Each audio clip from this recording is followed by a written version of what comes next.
अस्सलाम वालेकुम ते की हाल है मेरे वीरां भरावां दा। जनाब हाज़र होया एक नवी वीडियो लैके। तो वलैती गुलटेर फीमेल है जनाब, उम्र तकरीबन कोई 2 साल की होनी है। तो सुबह सुई है, पहले क्रॉस हुई सी, हुण तो खाली निकल गई है कुत्ती। ब्रीडर है कुत्ती, हर पासों क्लीयर है, साफ सुथरी है। हैड शैड तुहाडे सामने है, डबल बॉडी की कुत्ती है, भारे वेट की। तो जिहड़ा कोई दोस्त भी लैना चाहता हो जनाब राबता करे, नंबर स्क्रीन पर चल रहा जे। तो शिकार वगैरह तो लगी कि नहीं लगी इस गल की तो कोई तसली नहीं, बारा राखी रोकी कुत्ती पूरी करती है।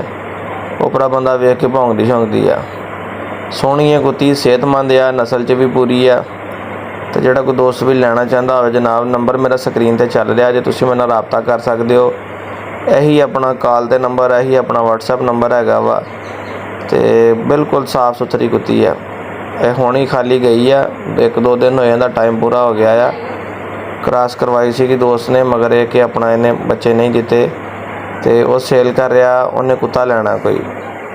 तो इस करके तुहानूं सीधी सारी गलबात दस दी है, गलत बयानी आपां नहीं करी दी। जिहड़े दोस्त भी पसंद होवे कुत्ती इंशाल्लाह सांभे, अपना अगला सूआ लवे, अच्छा शौक करवाएगी, अच्छा कुत्ता क्रॉस करावे। घाटी कुत्तियां दे एडे हड्ड शैड होंदे आ, चंगा सिर सूख खोपर कुत्ती का भार आया। लोकेशन फैसलाबाद आ, कार्गो जिथे कहोगे हो जाएगी जनाबी वाली। नंबर स्क्रीन पर चल रहा जे, नाले ते कॉल WhatsApp पर राबता कर लियो, नाले चैनल सबसक्राइब करके घंटी नूं प्रेस कर लियो ताकि नवीं वीडियो तुहाडे तक